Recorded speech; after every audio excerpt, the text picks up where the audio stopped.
যখন জামালপুর থেকে ক্লোজ আপে আসলেন সেটা কোন সালে, বা এগিয়ে আসাটা আসলে কিভাবে, একটু সংক্ষেপে ছোট করেই এগুনোর গল্পটা শুনতে চাই। এটা হচ্ছে 2006-এ ছিলাম, ময়মনসিংহ থেকে আমি রেজিস্ট্রেশন করেছিলাম, ওখানে অডিশনেই ফেল।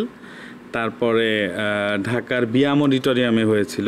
ওই সময় যারা 2006-এ প্রতিযোগিতায় অংশগ্রহণ করেছে তাদের সবারই মনে আছে, কারণ অডিশনের কথা কেউ ভুলতে পারে না আসলে। তো বিয়াম অডিটোরিয়ামে আমাদের অডিশন হয়েছিল, ওখান থেকে আমি টপ 40-তে গিয়েছিলাম। তো তারপরে আর সামনে এগোনো হয়নি আর কি। কিন্তু গানের যাত্রা তো থেমে থাকে না, নেভার।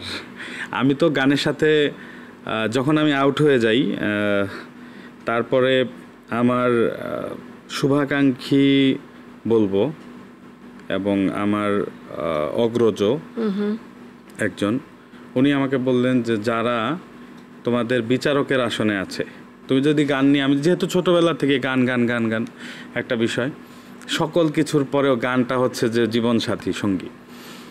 তো ওই ভাইয়া আমাকে বললেন যে তুমি যেহেতু গানের সাথেই থাকতে চাও, একটা সময় তুমি চিন্তা করো তুমি কারো গানে বিচার কার্য করবা। তো যারা আজকে বিচার করতেছে, আমি বলতেছিলাম না বিচারকরা আমাকে ঠিক বাদ দিয়ে দিছে, বা আমি হয়তো বা পারি না, বা এরকম আর কি। তো তখন আমাকে উনি বলল যে তুমি নিজের মৌলিক গান করো।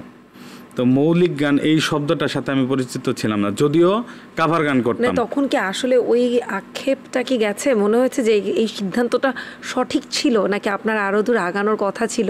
আপনি কোনো একটা, যেহেতু রিয়েলিটি শোতে অনেকেই অনেক সময় কথা বলে উঠছে যে রিয়েলিটি শোর একটা শোর রাজনীতির ভেতরে পড়ে যায়, ওই হচ্ছে কি 2006-এ 5-এ 6-এ এরপরে 2-3 বছর পর্যন্ত আমি যেহেতু এই যাত্রার সাথে ছিলাম, আমি একদম স্পষ্ট বলতে চাই যে ওই সময়গুলোতে রিয়েলিটি শোতে একদম মানে চুলচেরা বিশ্লেষণ করা হতো এবং সঠিক বিশ্লেষণ করা হতো। ওই সময় যারা বিচারক ছিলেন, এখনও তাদের মধ্যে অনেকে আছেন, দেশেরা যারা সঙ্গীতজ্ঞ, তারা এখানে বিচার কার্য পরিচালনা করেন। তো ডেফিনেটলি তারা বুঝেই করেন। ওই সময় হয়তো আমি বলেছিলাম, আমি ওইটাই, তুমি একদম ঠিক জায়গাটা ধরেছো, যে আমি বলতে গিয়েও মনে হয় বললাম না যে বিচারকরা আমাকে বাদ দিয়ে দিয়েছে, তাদের ভুল, তারা বুঝতে পারে না বা কিছু না। নো, এটা নেভার, কখনো হয় না এই জিনিস। ব্যাপারটা হচ্ছে তারা জানে বিধায়ী তারা ওখানে আছে। এটা আসলে ওই সময় বোঝা যায় না, এখন বুঝি।